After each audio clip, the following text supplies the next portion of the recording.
யதா காலம் சாகுதயோ ஹ்யாததா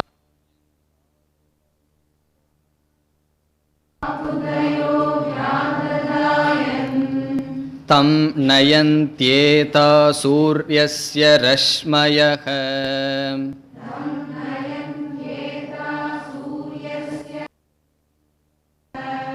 யத்ர தேவானாம் பதிரேகோதிவாசஹ.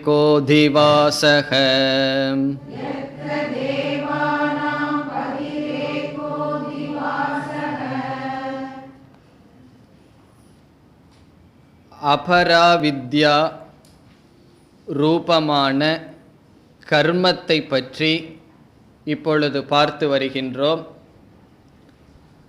பரம்பொருளை அறிவிக்கின்ற ஞானத்தை தவிர அனைத்தும் அபராவித்யா என்றாலும் கர்ம ரூபமான அபராவித்யா விளக்கத்திற்கு எடுத்துக்கொள்ளப்பட்டது.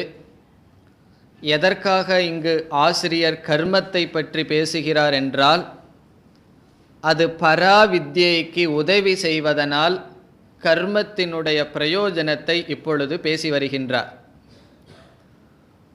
பிறகு கர்மத்தினுடைய குறையையும் பேச இருக்கின்றார். கர்மத்தினுடைய பிரயோஜனத்தை பேசி வருகையில் நித்திய கர்மமான அக்னிஹோத்திரம் என்ற கர்ம உதாரணத்திற்கு எடுத்துக்கொள்ளப்பட்டது. அந்த அக்னிஹோத்திரத்தை எந்தெந்த விதிமுறைப்படி செய்ய வேண்டும் என்று கூறி வந்தார். ஆகுதிகளை நாம் எந்தெந்த அக்னியில் எப்படிப்பட்ட நெருப்பில் எந்த காலத்தில் எந்த முறைப்படி கொடுக்க வேண்டும் என்ற நியமமெல்லாம் கூறப்பட்டது. அவ்விதம் நாம் செய்யவில்லை என்றால் பாபம் என்ற பலன் வரும் என்று கூறினார். பிறகு 5வது மந்திரத்தில் இந்த நித்திய கர்மத்தினால் வருகின்ற பலன் என்ன என்று கூறுகின்றார். அதனுடைய பலன் ஸ்வர்க பிராப்திகி. நாம் எதை ஆகுதியாக கொடுக்கின்றோமோ அந்த ஆகுதிகள் நாம் சொர்க்கலோகத்திற்கு செல்கின்ற பாதைகளாக மாறி நம்மை சொர்க்கலோகத்திற்கு எடுத்து செல்லும் என்று கூறினார். 5வது மந்திரத்தில் கடைசி பகுதி, யத்ர தேவானாம் பதிகி ஏகக அதிவாசக. யத்ர என்றால் எந்த சொர்க்கலோகத்தில், தேவானாம் பதிகி தேவர்களினுடைய தலைவனான இந்திரன் இருக்கின்றானோ, அதிவாசக அங்கு வசிக்கின்றானோ, அந்த இடத்தில் நம்மை அல்லது இந்த எஜமானனை இந்த ஆகுதிகள் எடுத்து செல்லும் என்று கூறினார். இனி அடுத்த மந்திரத்தில் இவ்விதம் ஆகுதிகள் எப்படி எஜமானனை எடுத்து செல்கின்றது என்று கூறுகின்றார். ஆகவே 6வது மந்திரமும் சொர்க்கலோகம் என்ற பலனை விளக்குகின்றது. இப்பொழுது 6வது மந்திரத்திற்குள் செல்வோம். ஏஹீதி தமாஹுதய சுவர்ச்சசக.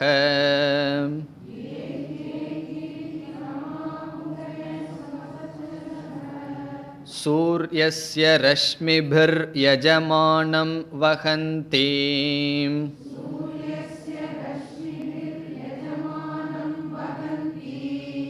பிரியாம் வாச்சமபிவதந்த்யோர்ச்சயந்த்யஹ.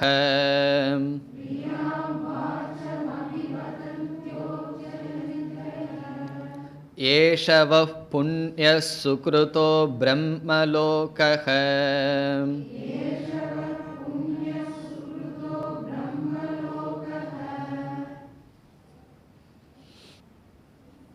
நம்முடைய நித்திய கடமைகளை செய்வதனால் வருகின்ற சொர்க்கலோக பலன், நாம் எதை ஆகுதிகளாக கொடுக்கின்றோமோ அவைகள் நம்மை சொர்க்கலோகத்திற்கு எடுத்து செல்லும். எடுத்து செல்லும் பொழுது அந்த ஆகுதிகள் நம்மை எப்படி அழைத்து செல்கின்றது என்று இங்கு வர்ணிக்கப்படுகின்றது. எப்படி ஆகுதி நம்மை சொர்க்கத்திற்கு எடுத்துச் செல்கிறது, அதுதான் இந்த மந்திரத்தினுடைய சாரம். முதல் சொல் ஏஹி ஏஹி இதி. ஏஹி என்றால் வாருங்கள். நம்ம தமிழ் எழுதுவோம் அல்லவா நல்வரவுன்னு. இப்போ நல்வரவு நல்வரவுன்னு நம்மை அழைத்து வாருங்கள் வாருங்கள். தம் ஏஹி என்றால் நீங்கள் வாருங்கள். அதாவது நம் எஜமானனை சொர்க்கலோகத்திற்கு இவ்விதம் அழைக்கின்றது. நீங்கள் வாருங்கள், நீங்கள் வாருங்கள். யாரை இவ்விதம் அழைக்கின்றது? தம் எஜமானம், அந்த எஜமானனை. எஜமானக என்றால் யாக கர்த்தா, இந்த யாகத்தை செய்து முடித்தவனை, முறைப்படி செய்து முடித்தவனை. யார் இவ்விதம் கூறுகிறார்கள்? ஆகுதயக. ஆகுதயக என்றால் இந்த எஜமானன் எதை தியாகம் செய்தானோ அந்த ஆகுதிகளே, அந்த ஆகுதி அதிஷ்டான தேவதைகள் என்று பொருள். நாம் நெய் பால் முதலியவைகளை தியாகம் செய்கின்றோம். அந்த ஆகுதியினுடைய அதிஷ்டான தேவதைகள் இந்த எஜமானனை வாருங்கள் வாருங்கள் என்று கூறி அழைத்து செல்கின்றது என்று பொருள். அந்த ஆகுதிக்கு ஒரு அடைமொழி சுவர்ச்சசக. சுவர்ச்சசக என்றால் ஒளி பொருந்திய, பிரைட். சுவர்ச்சசக ஆகுதயக, ஒளி பொருந்திய ஆகுதிகள், நம்மை அழைத்து செல்கின்ற ஆகுதிகள். பிறகு இந்த ஆகுதிகள் எந்த ரூபமாக இப்பொழுது இருக்கின்றது என்று விளக்கப்படுகின்றது அடுத்த பகுதியில். சூரியஸ்ய ரஷ்மிபிகி, சூரியஸ்ய ரஷ்மிபிகி பூத்வா, சூரியனுடைய கதிராக மாறி இந்த ஆகுதிகள் இப்பொழுது இருக்கின்றது. இந்த இடத்துல சூரியஸ்ய ரஷ்மிபிகி என்பது அபேதார்த்திகா திருத்தீயா. இந்த ஆகுதியே சூரியஸ்ய ரஷ்மியின் ரூபமாக இருக்கின்றது. ரஷ்மிபிகி என்றால் ரஷ்மிகளாக இருந்து கொண்டு, நம்மை அழைத்து செல்லும் ரஷ்மிகளாக, கதிர்களாக இருந்து கொண்டு என்ன செய்கின்றது? யஜமானம் வகந்தி, அந்த யஜமானனை அழைத்து செல்கின்றது, எடுத்து செல்கின்றது. வகந்தி என்றால் அழைத்து செல்கிறது, எடுத்து செல்கிறது. பிறகு மீண்டும் வர்ணிக்கப்படுகின்றது. எஜமானனை அழைத்து செல்லும் பொழுது அந்த ஆகுதிகள் என்ன செய்கின்றதாம்? பிரியாம் வாச்சம் அபிவதந்தியக. இதுவும் அந்த ஆகுதிகளுக்கு அடைமொழி. இதில் பல சொற்கள் எப்படிப்பட்ட ஆகுதிகள், எப்படிப்பட்ட தேவதைகள் அழைத்து செல்கிறது என்று சொல்லப்படுகிறது. பிரியாம் வாச்சம், பிரியாம் என்றால் இனிமையான, நமக்கு பிடிக்கின்ற, வாச்சம் என்றால் சொற்களை, அபிவதந்தியக சொல்லிக்கொண்டு இந்த ஆகுதிகள் எடுத்து செல்கிறது. அபிவதந்தியக ஆகுதயக, எப்படிப்பட்ட ஆகுதிகள்? நல்ல வார்த்தைகளை சொல்லிக்கொண்டு, பிரியமான வார்த்தைகளை சொல்லிக்கொண்டு. இங்கு பிரியமான வார்த்தை என்ன? ஏஹி ஏஹி என்று சொல்வதே பிரியமான வார்த்தை. ஒருவர் வீட்டுக்கு நம்ம போகிறோம், வந்துட்டீங்களான்னு கேட்குறதுக்கும் வாருங்கள்னு சொல்கிறதுக்கும் பெரிய வித்தியாசம் இருக்குது. இப்போ உள்ளே வாங்க உள்ளே வாங்கன்னு சொல்கிறதே பிரியமான வார்த்தை தான். ஆகவே வாருங்கள் வாருங்கள் என்று பிரியமான வார்த்தைகளை சொல்லி, அது மட்டுமல்ல அர்ச்சயந்தக, இந்த எஜமானனை பூஜித்து கொண்டு, அர்ச்சயந்தக ஆகுதயக, இந்த எஜமானனை பூஜித்து கொண்டு இந்த ஆகுதிகள் அவனை அழைத்து செல்கிறது.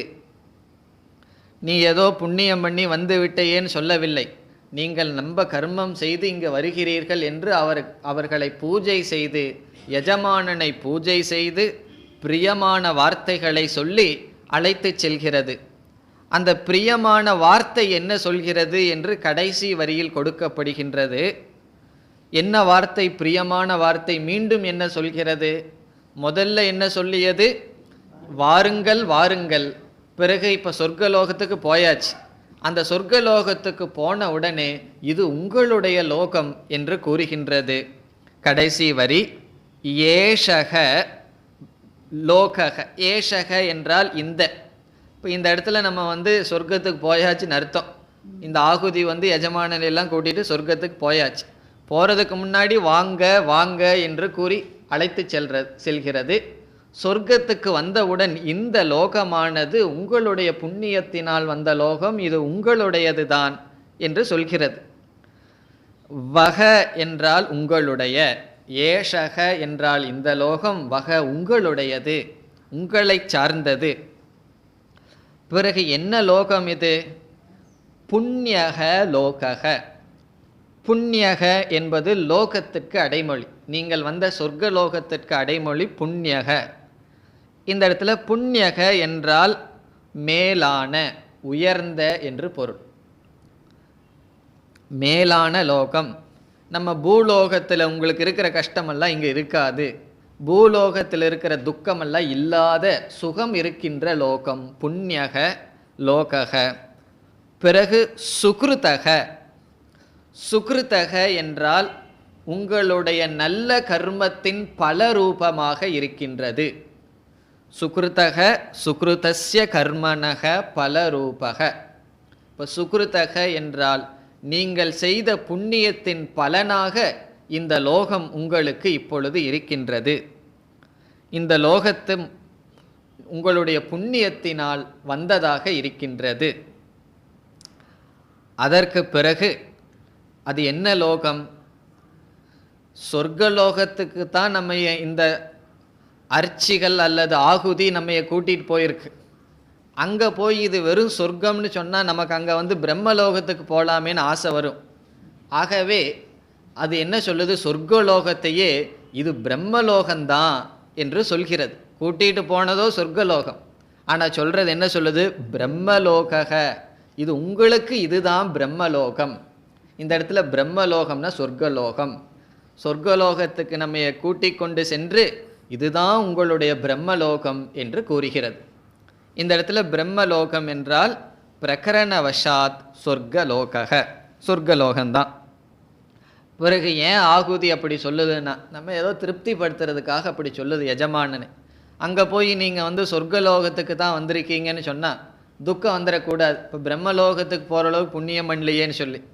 ஆகவே இது உங்களுடைய பிரம்மலோகம்தான், புண்ணியமான லோகம் என்றெல்லாம் சொல்கிறது. ஆகவே கர்மத்தினுடைய பலன் என்ன? இப்படிப்பட்ட சொர்க்கலோகத்திற்கு இப்படிப்பட்ட ட்ரீட்மெண்ட்டோட, அது அங்கே தான் முக்கியம். அவ்வளவு தூரம் நம்மை ட்ரீட் பண்ணி சொர்க்கலோகத்தில் போய் நம்மை விடுகிறது. இதையெல்லாம் கேட்ட உடனே நமக்கு என்ன வரும்? பேசாமல் யாகம் பண்ணிகிட்டு இருக்கலாமே, எதுக்கு உபனிஷத் படிக்க வர்றோம்? போய் சொர்க்கத்துக்கு போய் இப்படி 4 பிரியமான வார்த்தையை கேட்டு ரொம்ப நாள் ஆச்சு அப்படின்னு தோணலாம் நமக்கு. உடனே உபனிஷத் வருகின்றது. உபனிஷத் நமக்கு வைராகியம் வர்றதுக்காகத்தான் இதை பேசியதே தவிர இதில் பற்று வருவதற்கு அல்ல. இனி அடுத்த மந்திரத்திலிருந்து இந்த கர்மத்தை செய்பவர்களை, சொர்க்கத்திற்கு செல்பவர்களை உபனிஷத் நிந்திக்கின்றது. 7வது மந்திரம். ப்ளவாஹ்யேதே அதிருடா யஜ்ஞரூபாஹ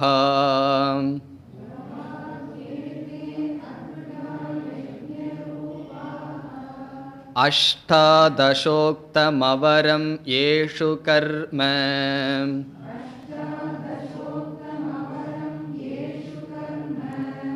ஏதத் ஸ்ரேயோ ஏபிநந்தந்தி மூடாஹ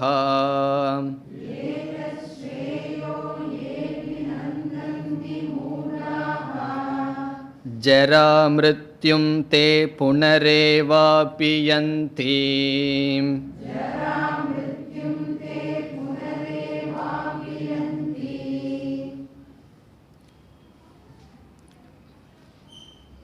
ஒன்றாவது மந்திரத்திலிருந்து 6வது மந்திரம் வரை கர்மத்தினுடைய ஸ்துதி அல்லது ப்ளஸ் பாயிண்ட், கர்மத்தினுடைய பிரயோஜனம் பேசப்பட்டது. அந்த கர்மங்களை காமியமாக செய்தால் சொர்க்கம் என்ற பலன் வரும் என்பதுதான் இதுவரை நாம் பார்த்த மந்திரங்களினுடைய சாரம். பிறகு மறைமுகமாக உபனிஷத் கூறியது, முறையாக செய்யவில்லை என்றால் பாபம் என்ற பலன் வரும். இனி 7வது மந்திரத்திலிருந்து 10வது மந்திரம் வரை கர்மத்தினுடைய நிந்தா, கர்மத்தினுடைய மைனஸ் பாயிண்ட், கர்மத்தினால எதை அடைய முடியாது என்பதை பற்றி பேசுகின்றது. உபனிஷத் கர்மத்தை பற்றி இவ்விதம் பேசுவதற்கு காரணம், இதை நாம் மோக்ஷ சாதனமாக கொள்ளக்கூடாது, இந்த கர்மத்தினால் பரம புருஷார்த்தம் அடையப்படுவதில்லை என்ற ஞானம் நமக்கு வந்து கர்மத்திலையும் இந்த லோகத்திலையும் வைராகியம் வர வேண்டும் என்பதற்காக இங்கு சங்கரர் அறிமுகப்படுத்துகின்றார் இந்த மந்திரத்தை. அவ்விதம் அவர் அறிமுகப்படுத்தும் பொழுது கர்மத்தை பற்றி என்ன கூறுவதற்காக இவ்விதம் துவங்கப்பட்டது என்று 4 கருத்துக்கள் கூறுகின்றார். கர்மத்தை பற்றி இந்த 4 கருத்துக்களை கூறுவதற்காக உபனிஷத் ஆரம்பிக்கின்றது என்று கூறுகின்றார். முதலில் கூறுவது, கர்மத்திற்கு ஏதாவத் பலம், இவ்வளவுதான் பலம், வரையறுக்கப்பட்ட பலத்தை உடையது கர்ம பலன் என்பதை காட்டுவதற்காக கர்ம நிந்தா துவங்குகிறது. இப்போ முதல் அவர் கூறுவது ஏதாவத் பலம். ஏதாவத் பலம் என்றால் இவ்வளவுதான் பிரயோஜனம், ஒரு வரையறைக்கு உட்பட்ட பலன்தான் கர்மத்திலிருந்து அடையப்படும். நாம் கர்மத்தை கொண்டு வரையறைக்கு உட்படாத மோக்ஷமான இன்ஃபினிட் என்று சொல்கின்ற பூர்ணமான பிரயோஜனத்தை அடைய முடியாது. அதற்கு காரணம் இந்த மந்திரத்திலேயே வருகின்றது, அங்கு பார்ப்போம். இரண்டாவதாக, கர்ம என்பது அவித்யா காம காரியம். இது அறியாமையினுடைய ஆசையினுடைய விளைவுதான் கர்ம. கர்ம அவித்யா காம காரியம். காரியம் என்றால் ப்ராடக்ட். கர்ம எதிலிருந்து வந்தது? அறியாமையினால் ஆசையினால் தோன்றியது செயல் கர்ம. நாம் ஒரு காரியம் செய்கிறோம், ஒரு கர்மம் செய்கிறோம்னு வச்சுக்குவோம். அந்த கர்மத்தை செய்ய வேண்டும் என்றால் நமக்கு ஆசை இருக்கணும். ஆசை மனதில் இருந்தால்தான் அது செயலாக வடிவெடுக்கும். அது நல்லதோ கெட்டதோ, மனதில் காமம் இருந்தால் கர்மம் வரும். காரணம் என்ன? ஒரு ஆசையை பூர்த்தி செய்ய வேண்டுமென்றால் அதற்கான உழைப்பு தேவை. உழைப்பு தேவை என்றால் செயல் தேவை. பிறகு காமம் ஏன் வருகின்றது என்றால் அறியாமை, அவித்யா, ஷரீரத்தில் ஆத்ம புத்தி. ஆகவே இந்த கர்மங்கள் அவித்யா காமத்தினுடைய விளைவுகள் என்பதை காட்டுவதற்காக இங்கு மந்திரங்கள் ஆரம்பிக்கப்படுகின்றது. பிறகு அடுத்ததாக 3வதாக சங்கரர் கூறுவது கர்ம அசாரம். அது சாரமற்றது.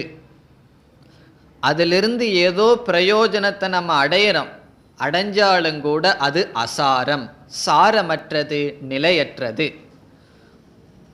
நிலையற்றது என்றால் பிரயோஜனம் கொஞ்ச நாள் தான் நாம் அனுபவிக்க முடியும், பிறகு அது சென்றுவிடும். முதல் சொன்னது வரையறுக்கப்பட்ட பிரயோஜனம்தான் வரும்னு சொல்லப்பட்டது. அந்த வரையறுக்கப்பட்ட பிரயோஜனமும் கூட அசாரம், சாரமற்றது. 4வதாக முக்கியமாக சொல்றார் துக்க மூலம். இந்த கர்மம் நம் துயரத்திற்கு மூலமாக அமைகின்றது. துக்க மூலம், துயரத்தின் விதையாக அமைகிறது. துயரத்திற்கு கர்மம் எப்படி விதையாக அமைகிறது என்றால், நாம் கர்மத்தை செய்யும் பொழுது ஒவ்வொரு கர்மமும் பாபம் அல்லது புண்ணியம் என்கின்ற பிரயோஜனத்தை கொடுக்கும். பாப புண்ணியத்தை நாம் தீர்க்க வேண்டுமென்றால் ஷரீரமும் லோகமும் தேவை. ஆகவே கர்மமானது வினை பயனை கொடுத்து நம்மை சம்சாரத்திலேயே வைத்திருக்கிறது. இப்போ துக்கத்திற்கு மூலம், பிறப்பு இறப்புக்கு மூலமாக இருப்பது கர்ம. ஆகவே விதவிதமான கர்மங்கள் செய்வதனால் விதவிதமான ஷரீரங்கள், விதவிதமான லோகங்கள் சம்சாரத்திலேயே இருப்பதற்கு மூலமாக இருக்கின்றது. இந்த நான்கையும் சங்கரர் குறிப்பிட்டு இது போன்ற கருத்துக்களை, கர்மத்தினுடைய தோஷங்களை கூறுவதற்காக இந்த மந்திரங்கள் ஆரம்பிக்கப்படுகின்றது என்று அறிமுகப்படுத்துகின்றார். இனி 7வது மந்திரத்தினுடைய சாரம் என்ன என்று பார்த்துவிட்டு மந்திரத்திற்குள் செல்லலாம். இந்த மந்திரத்தில் 3 கருத்துக்கள் பேசப்படுகின்றது. 3 மைய கருத்துக்கள் இந்த மந்திரத்தில் அடங்கியுள்ளது. 1, கர்மத்தை உண்டு செய்யும் சாதனைகள் ஸ்திரமற்றது. கர்மத்தை உண்டு செய்யும் சாதனைகள் ஸ்திரமற்றது.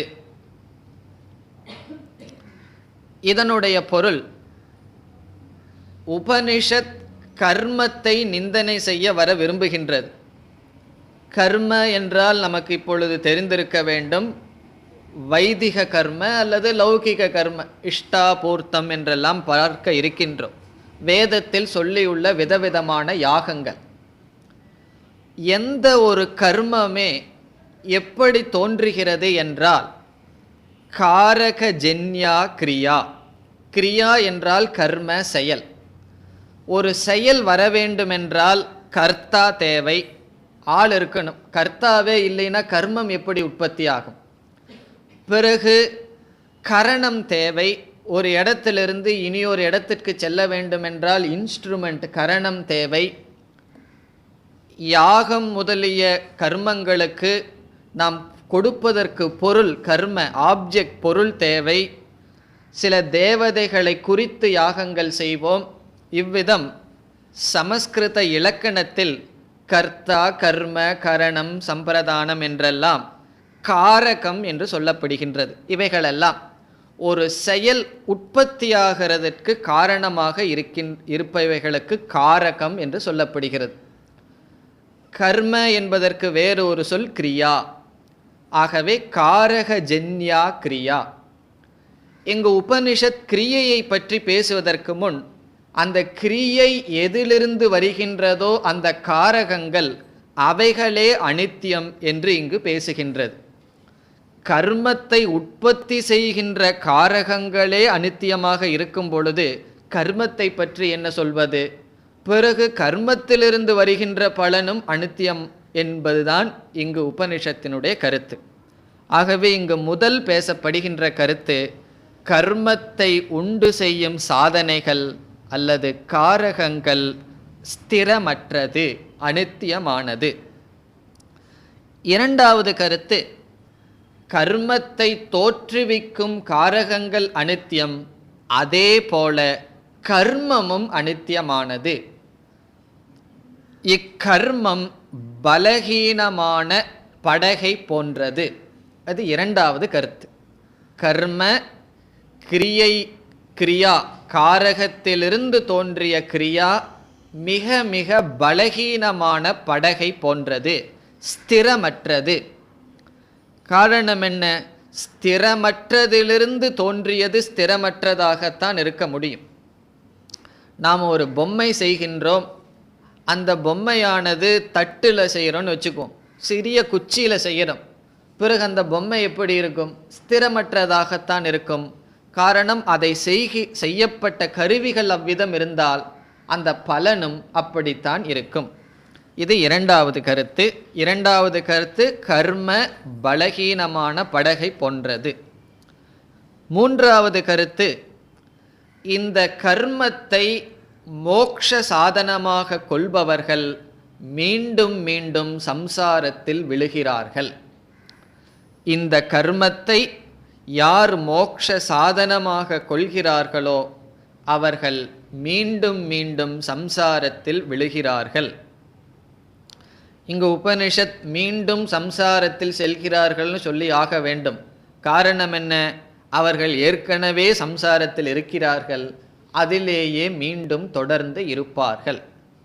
இந்த 3 கருத்தை உடையதுதான் இந்த மந்திரம். கர்மத்தை நிந்திக்க வந்த உபனிஷத் எதிலிருந்து கர்மம் தோன்றுகின்றதோ அதை முதலில் நிந்திக்கின்றது. அதனுடைய நிலையை விளக்குகிறது.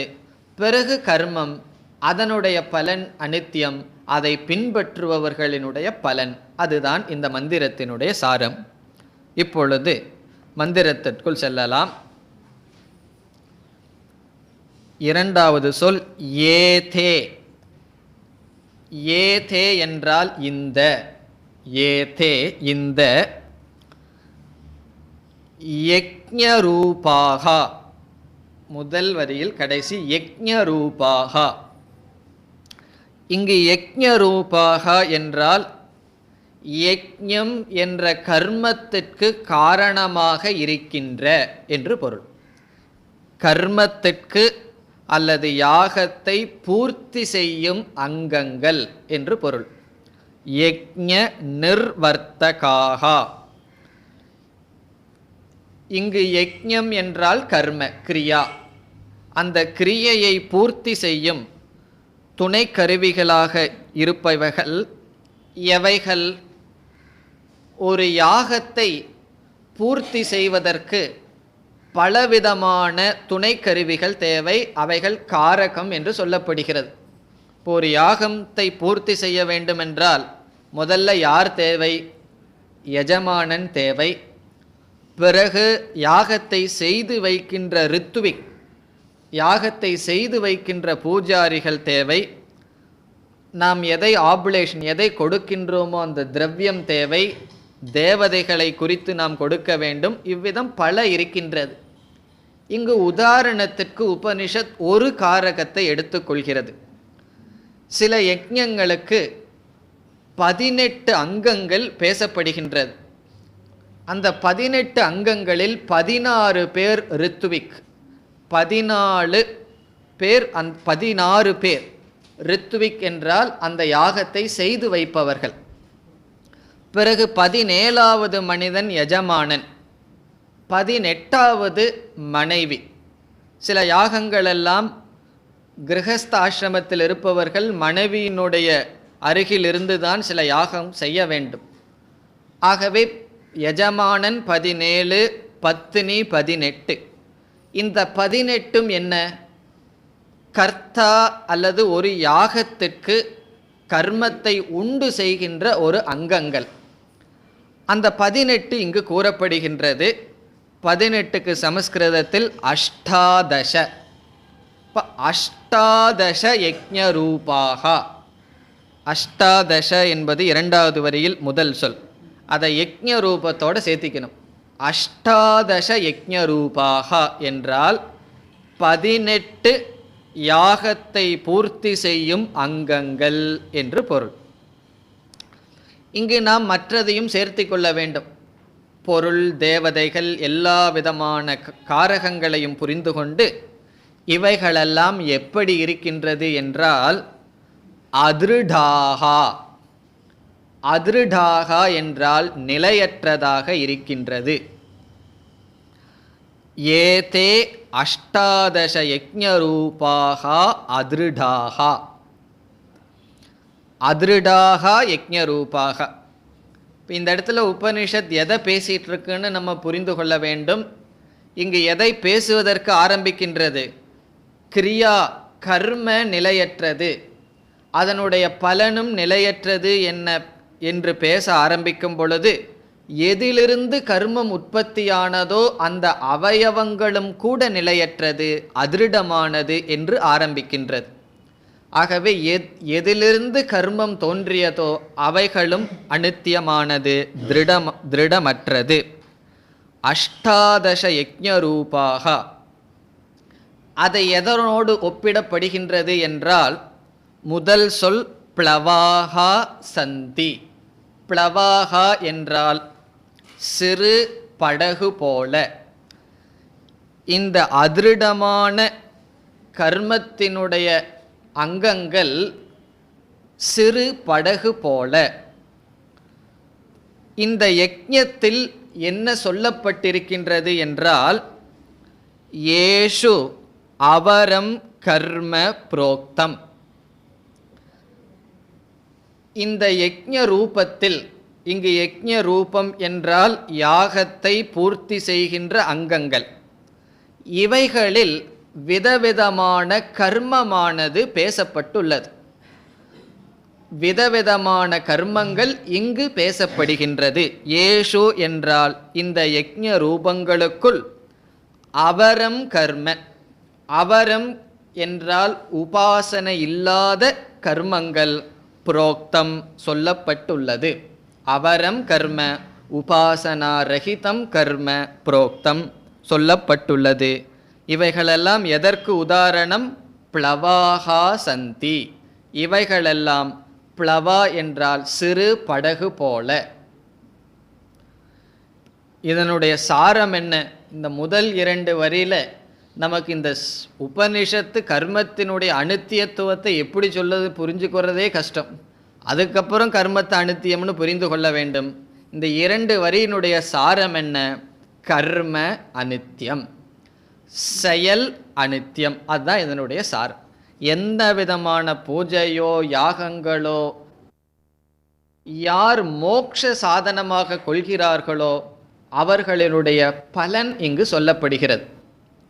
இங்கு ப்ளவாகா என்று சொல்வதிலிருந்து நமக்கு என்ன கிடைக்கின்றது என்றால், சிறு படகை வச்சு எவ்வளோ தூரம் நம்ம கடக்கலாம்? சிறு ஆற்றை கடக்க முடியுமே தவிர சமுத்திரத்தை கடக்க முடியாது. ஆகவே சிறு படகு கொஞ்சம் தூரம் போவதற்கு தான் பயன்படும். அதுபோல இந்த கர்மம் சிறு படகு, இதில் ஏதோ கொஞ்ச நேரம் சுகமான பொருளை அடையிறதுக்கு பயன்படுத்தலாமே தவிர மோட்சத்தை அடைவதற்கோ அல்லது சம்சாரம் என்ற கடலை கடப்பதற்கு பயன்படாது. இந்த கர்மங்கிற சின்ன படகுல ஏறி சம்சாரம் என்ற கரையை நம்மால் கடக்க முடியாது. அப்படி கடக்க முடியும் என்று பயணம் செய்பவர்கள் கொஞ்ச தூரத்தில் விழுந்து விடுகிறார்கள். அதுதான் இதற்கு பிறகு வருகின்றது. ஏதத் ஸ்ரேயக. ஏதத் என்றால் இந்த கர்ம, ஸ்ரேயக என்றால் ஸ்ரேய சாதனம். இந்த கர்ம ஸ்ரேயஸ் என்றால் இங்கு மோக்ஷம், மோக்ஷத்திற்கு சாதனமாக ஏ மூடாக அபிநந்தந்தி. உபனிஷத் சற்று கடினமான வார்த்தையை பயன்படுத்துகிறது. மூடாகா, மூடர்கள். எந்த மூடர்கள்? அபிநந்தந்தி என்றால் எண்ணுகிறார்களோ. என்னவென்று? ஏதத் ஸ்ரேயக. ஸ்ரேயக என்றால் ஸ்ரேய சாதனம். இந்த கர்மமே ஸ்ரேய சாதனம் என்று எந்த மூடர்கள் அபிநந்தந்தி நினைக்கின்றார்களோ, எண்ணுகிறார்களோ, இந்த கர்மத்தையும் யாகங்களையும் செய்து நான் மோட்சத்தை அடைந்து விடுவேன் என்று யார் எண்ணுகிறார்களோ அவர்களுடைய நிலை என்ன? தே அவர்கள் ஜரா மிருத்யும் யந்தி. அவர்கள் ஜரா மிருத்யுவை அடைகிறார்கள். வெறும் சம்சாரம்னு நம்ம உபனிஷத் சொல்லுச்சுன்னு வச்சுக்கோம், சரி இருந்துட்டு போட்டுமே நமக்கு தோணும். சில பேர்த்துக்கு அப்படி சொல்கிறதே ஒரு சந்தோஷம். நாங்கள்லாம் பேர் கூறுவார்கள், அதில் ஒரு சந்தோஷம் இருந்து இருந்து பழகி போச்சு. ஆகவே அப்படி தான் இருந்துட்டுருக்கேன், சந்தோஷமாக தான் இருக்கேன்னு தோணும். ஆகவே உபனிஷத் நமக்கு பயப்படுத்துவதற்காக சம்சாரத்தினுடைய லட்சணம் கொடுக்கப்படுகிறது. ஜரா மிருத்யு, ஜரா சகிதம் மிருத்யு. வெறும் மிருத்யுன்னு சொன்னாலும் பத்தாது, இருக்கிற வரைக்கும் அனுபவிச்சுட்டு போவேன்னா இல்லை, ஜரா மிருத்யு. இருக்கிற வரைக்கும் ஜரையில் கஷ்டப்பட்டு பிறகு மிருத்யு வருகின்றது. ஜராவுடன் கூடிய மிருத்யுவை அடைகிறார்கள். இப்போ அவர்கள் இதை அடைகிறார்கள்னு சொன்னால் ஏற்கனவே இப்போ அவர்கள் அடையவில்லைன்னு தோணுது. நான் உன்னை அடைகிறேன்னு சொன்னால் இப்போ அடைஞ்சிட்டு இல்லைன்னு அர்த்தமாகுதுன்னு சொன்னால் இப்பவும் ஜராமிருத்யுவில் தான் இருக்கிறார்கள், மீண்டும் ஜராமிருத்யுவை அடைவார்கள் என்று கூறுகிறது. புனக ஏவ, மீண்டும் அப்படின்னு சொல்லும் பொழுதே ஏற்கனவே ஜராமிருத்யுவில் இருக்கிறார்கள், மீண்டும் புனக அபியந்தி அவர்கள் அடைகிறார்கள். எதை? ஜராமிருத்யு. ஜராமிருத்யு மரணம், துயரம், வயோதிகம், இப்படிப்பட்ட துயரத்தை அவர்கள் அடைகிறார்கள். ரொம்ப பேர் வாழ்க்கையை முழு வாழ்க்கையில் கர்மம் செய்து செய்து பணத்தை சேர்த்து வச்சுருப்பார்கள். கடைசியில் அந்த பணத்தை யார் அனுபவிப்பார்கள்னா கண்டிப்பாக அவர்கள் அனுபவிக்கிறதுக்கு. ஏன்னா இருக்கிற ஹெல்த்தை எல்லாம் பயன்படுத்தி வெல்த்தை சேர்த்தியாச்சு. அதுக்கப்புறம் என்னென்னா ஹெல்த்தை ஸ்பெண்ட் பண்ணி வெல்த் வந்தாச்சு. அப்புறம் வெல்த்தை ஸ்பெண்ட் பண்ணி ஹெல்த்தை தான் கடைசியில் பார்த்துக்கணும். ஆரோக்கியத்தை அடையிறதுக்கு தான் கடைசி காலத்தில் நம்ம பயன்படுத்தணும். ஆகவே அவர்கள் ஜரா மிருத்யுவில் இருந்து துயரப்படுகிறார்கள் என்று கர்மத்தை ஸ்ரேயஸ் சாதனமாக கொண்டவர்களை உபனிஷத் இவ்விதம் கூறியது. இனி மீண்டும் உபனிஷத் கூறுகின்றது. அடுத்த மந்திரம். அவித்யாயா மந்தரே வர்த்தமானாஹ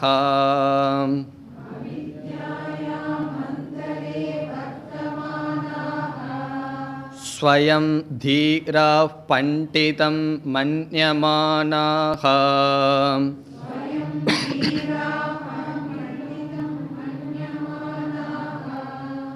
ஜங்கன்யமானாः பரியந்தி மூட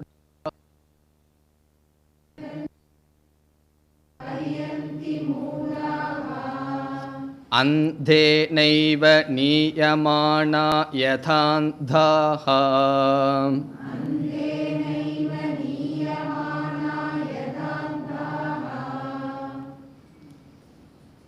சென்ற மந்திரத்தில் கர்ம என்ற சாதனை நிந்திக்கப்பட்டது. இனி கர்மத்தை எடுத்துக்கொள்கின்ற சாதகர்கள், அவர்களை கர்மி என்று சொல்லலாம். கர்மத்தை எடுத்துக்கொள்கின்ற அந்த கர்மிகளை இங்கு நிந்தனை செய்கின்றது. இங்கு மனிதர்களை நிந்திக்கின்றது. கர்மத்தை சாதனமாக மோட்ச சாதனமாக கொண்ட மனிதர்களை இங்கு உபனிஷத் நிந்தனை செய்கின்றது. கர்மி நிந்தா. முன்பு சாதன நிந்தா, கர்ம நிந்தா. இங்கு கர்மி சாதக நிந்தா. இது எதுக்கு உபனிஷத்து நிந்தனை செய்யணுங்கிறது? அதெல்லாம் வைராக்கியத்திற்காகத்தான். வைராக்கியம் வரணும்னு உபனிஷத் எவ்வளவோ கஷ்டப்படுது. ஆனால் உபனிஷத் வெற்றி கொள்ள மாட்டேங்குது. நம்ம அதுக்கு மேலே வெற்றி கொண்டு இருக்கின்றோம். உபனிஷத் கடைசியில் நமக்கு வைராக்கியம் வரணும் என்றுதான் இவ்வளவு முயற்சி செய்து நிந்தனை செய்கின்றது. ஒரு மனிதன் 2 விதமான சாதனை அல்லது படியை கடந்து செல்ல வேண்டும். முதல் படி என்னவென்றால், என்னுடைய சம்சாரத்திற்கு துயரத்திற்கு காரணம் அறியாமை என்று கண்டுகொள்ள வேண்டும். அதுதான் வாழ்க்கையில் அடைய வேண்டிய முதல் படி. இந்த படிக்கு வந்துட்டாவே பெரிய ஒரு மாற்றம், அல்லது பாதி கடல் அல்லது முக்கால் கடலை தாண்டினது போல.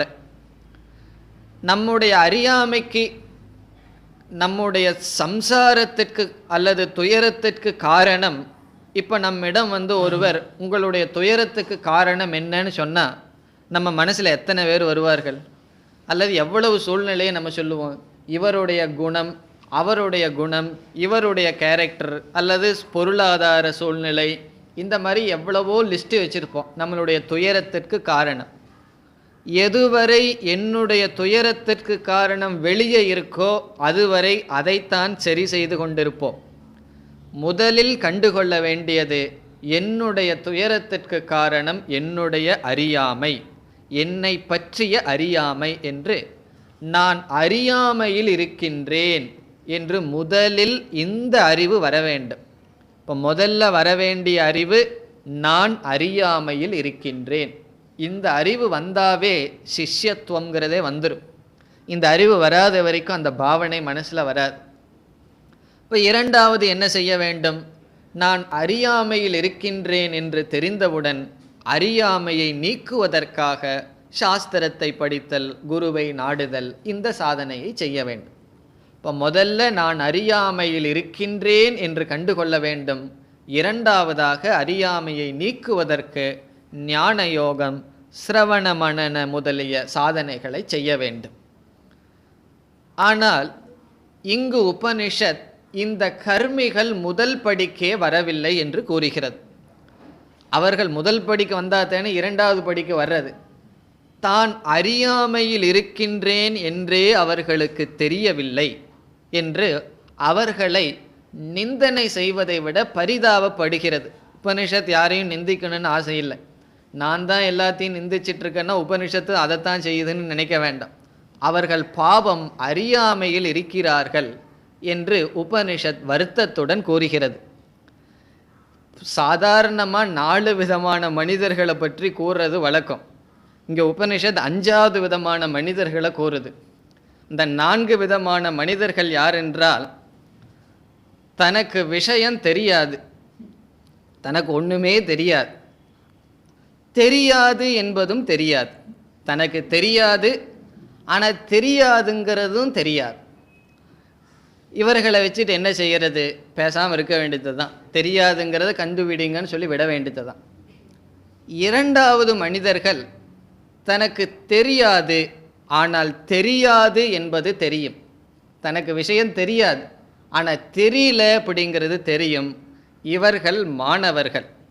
ஸ்டூடெண்ட்டுக்கு என்ன தகுதி? தனக்கு தெரியக்கூடாது, தெரிஞ்சால் ஸ்டூடெண்ட் அல்ல. தெரியக்கூடாது, அதே சமயத்தில் தெரியவில்லை என்பது தெரிய வேண்டும். 3வது விதமான மனிதர்கள் தனக்கு தெரியும் ஆனால் தெரியுங்கிறது தெரியாது. தனக்கு விஷயம் தெரியும், இதுதான் அப்படிங்கிறது தெரியாது. இது எப்படின்னா, சில பேர் ரொம்ப சாஸ்திரம் படிச்சிருப்பார்கள், அங்கே இங்கெல்லாம் படித்து, அவர்களுக்கெல்லாம் தெரியும், ஆனால் எந்த இடத்துல எதை போட்டு எப்படி புரிஞ்சுக்கணும்னு ஆர்டராக தெரியாது. ஒரு குருவிடம் ஒழுங்காக ஒரு 5-6 வருஷம் படிச்சிருந்தால் அந்த அறிவு ஆர்டராக இருக்கும். விதவிதமான இடத்துல இந்த மாடு விதவிதமாக மேயறது போல விதவிதமான புஸ்தகங்களை படிச்சுட்டு எல்லா விஷயங்களும் தெரியும், ஆனால் எந்த விஷயத்தை எப்படி புரிஞ்சுக்கணும்னு ஒரு ஆர்டராக தெரியாது. ஆகவே தனக்கு தெரியும், தெரியுங்கிறது தெரியாது. 4வது விதமான மனிதர்கள் தனக்கு தெரியும், தெரியும் என்பதும் தெரியும். எனக்கு எவ்வளவு தெரியுங்கிறதும் தெரியும், விஷயமும் தெரிஞ்சு வச்சுருக்கோம். இந்த 4வது விதமான மனிதர்கள் ஆசிரியர், குரு. இதில் 2வது விதமான மனிதர்கள் ஸ்டூடெண்ட். தனக்கு தெரியாது ஆனால் தெரியாதுங்கிறது தெரியும். 4வது விதமான மனிதர் தனக்கு தெரியும், தெரியுங்கிறதும் தெளிவாக தெரியும். நான் எவ்வளோ தெரிஞ்சிருக்கேன், எவ்வளோ தெரியவில்லை. அவருக்கு தெரியாத சப்ஜெக்டை போய் அவர்கிட்ட கேட்டீங்கன்னா எனக்கு இது சம்பந்தமாக தெரியாதுன்னு சொல்லிடுவார். தெரிஞ்ச மாதிரி உளறிட்டு இருக்க மாட்டார். இதை கேட்டுட்டானே, சிஷ்யன் கேட்டுட்டானேன்னு சொல்லிட்டு இருக்க மாட்டார். எனக்கு இந்த விஷயம் தெரியாது. தெரிகிற விஷயத்தை எனக்கு எவ்வளவு தெளிவாக தெரியுங்கிறத சொல்லுவார் அவர் குரு. சாதாரணமாக இந்த 4 வெரைட்டி தான் நம்ம மனிதர்கள் இருக்காங்க. ஆனால் உபனிஷத் சொல்லுது 5வது வெரைட்டி ஒன்று இருக்குது. முதல் வெரைட்டி என்ன? தனக்கு தெரியாது, தெரியாதுங்கிறதும் தெரியாது. ஆனால் இந்த 5வது வெரைட்டி யாருன்னா, தனக்கு தெரியாது ஆனால் தெரியும்னு நினச்சிட்டு இருப்பார்கள். தனக்கு தெரியாது ஆனால் எனக்கு தெரிஞ்சாச்சுன்னு முடிவு பண்ணியாச்சு. அவர்களை பற்றி இங்கு பேசுகின்றது. தனக்கு விஷயம் தெரியாது, ஒன்றுமே ஒழுங்காக தெரியாது, ஆனால் எனக்கு எல்லாம் தெரியும் என்று நினைத்து கொண்டு இருக்கிறார்கள்.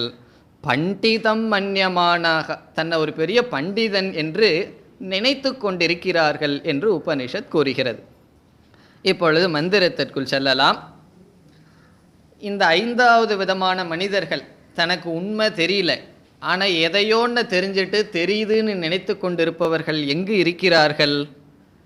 அவர்கள் இருக்கின்ற இடத்தை முதல்ல உபனிஷத் கூறுது. அவித்யாயாம் அந்தரே வர்த்தமானாக.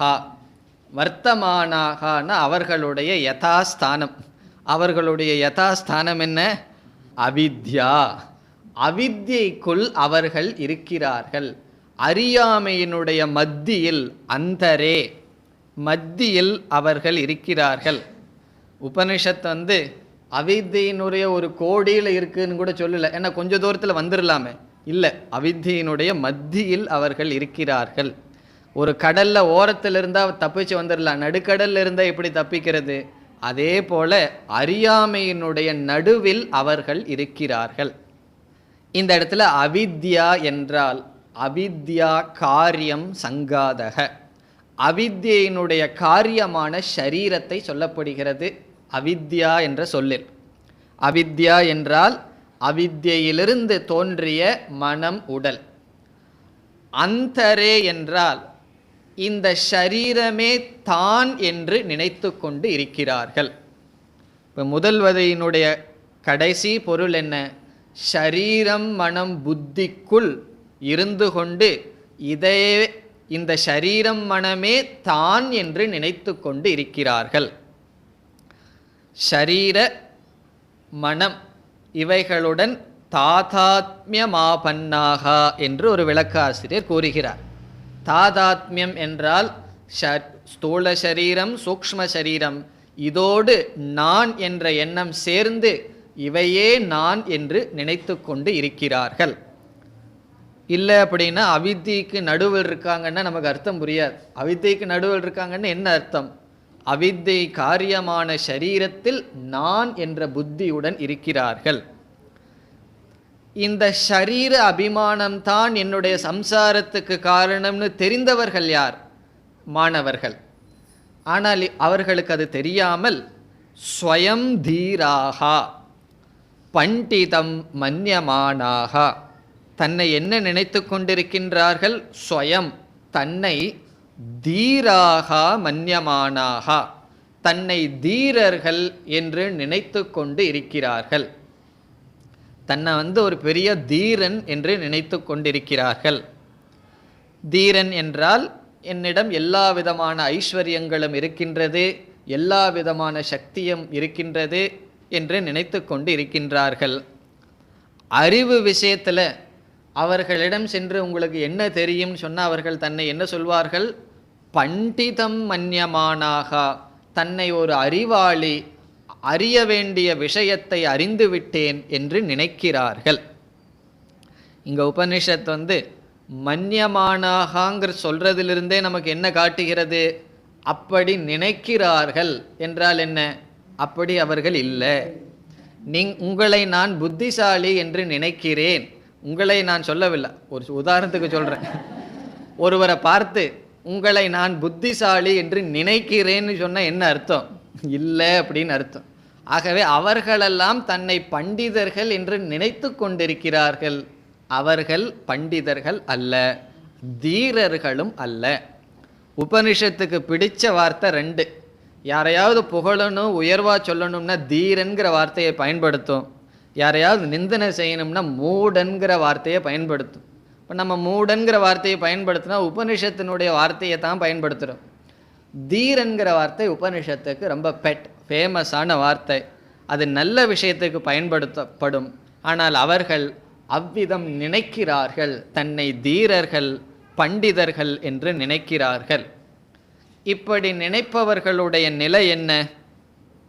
அவர்கள் எப்படி? அவர்களுடைய நிலை என்ன? ஜங்கன்யமானாகா. ஜங்கன்யமானாகா என்றால் மீண்டும் மீண்டும் துயரத்தால் தாக்கப்பட்டவர்களாக என்று பொருள். ஜங்கன்யமானாகா மீண்டும் மீண்டும் துயரத்தினால் தாக்கப்பட்டவர்களாக. அவர்கள் யார்? மூடாகா மூடர்கள். பரியந்தி அலைந்து திரிகிறார்கள். பரியந்தி அலைந்து திரிகிறார்கள். ஒரு சாதனையை விட்டு ஒரு சாத்தியத்தை அடைவார்கள், பிறகு அதை விட்டு இனி ஒரு சாதனை, இவ்விதம் அலைந்து திரிந்து கொண்டு இருக்கின்றார்கள். இங்கு இப்படி இருப்பவர்கள் மட்டும் அவர்களாக அலைஞ்சிட்டு இருந்தால் பரவாயில்ல.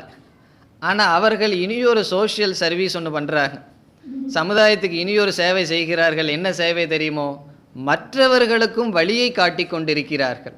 நான் போகிற பாதைக்கு நீயும் வா என்று அவர்களை உபனிஷத் கூறுகிறது. ஒரு குருடன் குருடனுக்கு வழிகாட்டுவது போல. ஆள் ஏற்கனவே குருடன், இந்த குருடர்கள் மற்றவர்களுக்கு வழிகாட்டுவதை போல வழிகாட்டி கொண்டிருக்கிறார்கள் என்று கூறுகிறது. இதில் என்ன சங்கடம்னா, நமக்கு சரியாக கண்ணு தெரியல, நடந்து போயிட்டுருக்கோம், விழுகிற பாசிபிலிட்டி ஒன்று. நம்மளுடைய கால் தப்பாக வச்சா விழுவோம், நமக்கும் கண்ணு தெரியல. குருடனுடைய கையை பிடிச்சிட்டு போயிட்டுருக்கோம், விழுகிற பாசிபிலிட்டி ரெண்டு. அவர் வைக்கிற தப்பாக காலில் நம்ம விழுவோம், நம்ம வைக்கிற தப்பான அடியில் நம்ம விழுவோம். ஆகவே அறகுறையான ஆளுக பின்னாடி போகிறதுக்கு நம்ம போகிறது மேல். இவர்கள் இந்த குருடர்களுக்கு வழிகாட்டுவது போல அவர்களை வழிகாட்டி கொண்டு இருக்கிறார்கள். ஆகவே ஒரு குருடன் பின்னாடி போகிறவன் 2 விதத்தில் விழுகலாம். குருடனுடைய தவறான அடி, தன்னுடைய தவறான அடியில் விழுகலாம். அப்படி இருக்கிறார்கள் என்று உபனிஷத் கூறுகின்றது. அந்தேன நியமானாக யதா அந்தாஹ. அந்தாஹ என்றால் குருடர்கள். அந்தேன நியமானாக, குருடனால் வழிகாட்டப்பட்டவன் போல. அந்தேன ஏவ, அந்தேன என்றால் குருடர்களால், நியமானாக என்றால் வழிகாட்டப்பட்டவர்கள் போல.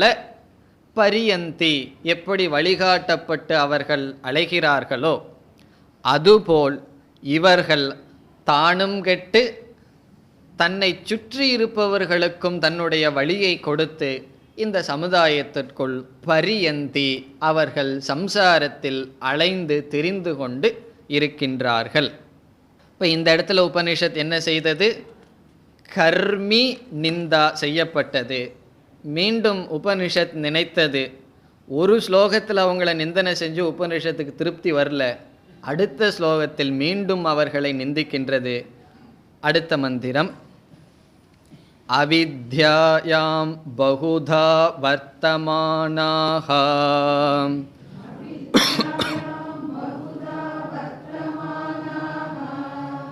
வயம் கிருதார்த்தா இத்யபிமன்யந்தி பாலாஹ.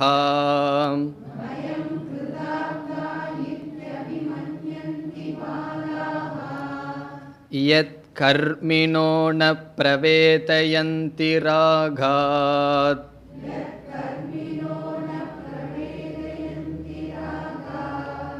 தேனாதுராஹ க்ஷீணலோகாச்யவந்தே.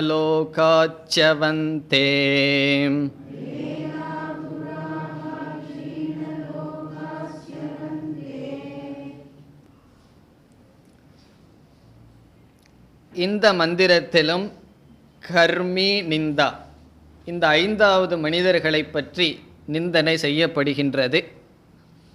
சென்ற மந்திரத்தில் அவர்கள் அடைய வேண்டிய அறிவை அடையாமல் அடைய வேண்டிய அறிவை அடைந்து விட்டேன் என்று நினைக்கிறார்கள் என்று கூறப்பட்டது.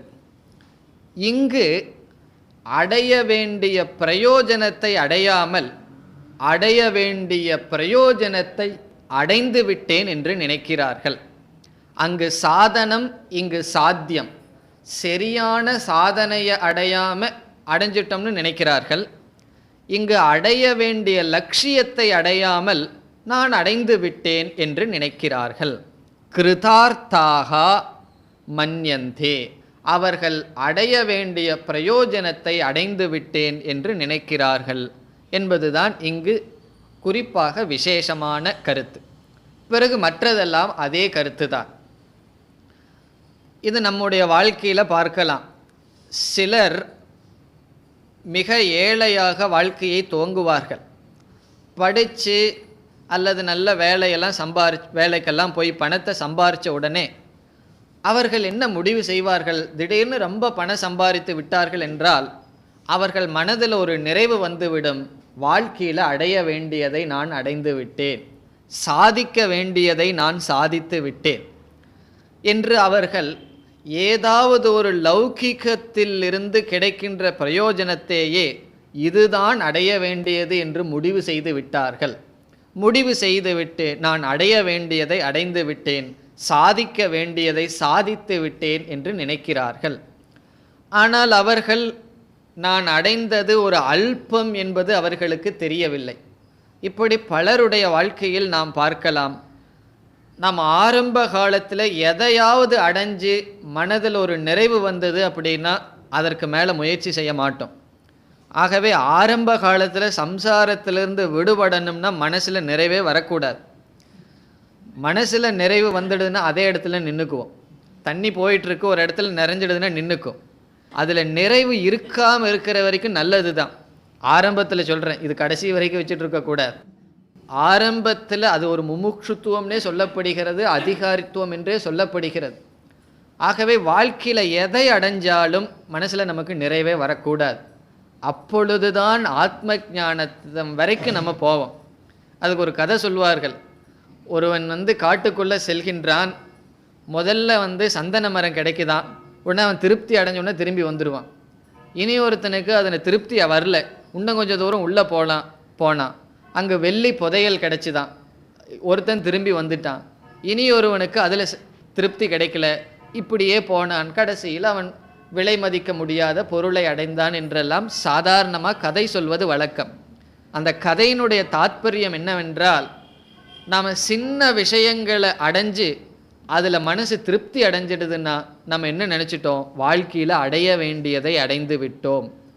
இங்கு அப்படி நினைத்து கொண்டு இருப்பவர்கள் என்று குறிப்பாக சாத்தியம் எதை அடைய வேண்டுமோ அந்த சாத்தியத்தை அடையாமல் சில பொருள்களை அடைந்து தாங்கள் அடைய வேண்டியதை அடைந்து விட்டோம் என்று நினைக்கிறார்கள் என்று கூறப்படுகிறது. அதுதான் இந்த மந்திரத்தினுடைய சாரம். இதனுடைய விளக்கம் அடுத்த வகுப்பில் பார்ப்போம். நமத பூர்ணமிதம் பூர்ணாத் பூர்ணமுதச்யதே பூர்ணஸ்ய பூர்ணமாதாய பூர்ணமேவாவசிஷ்யதே. ஓம் சாந்தி சாந்தி சாந்தி.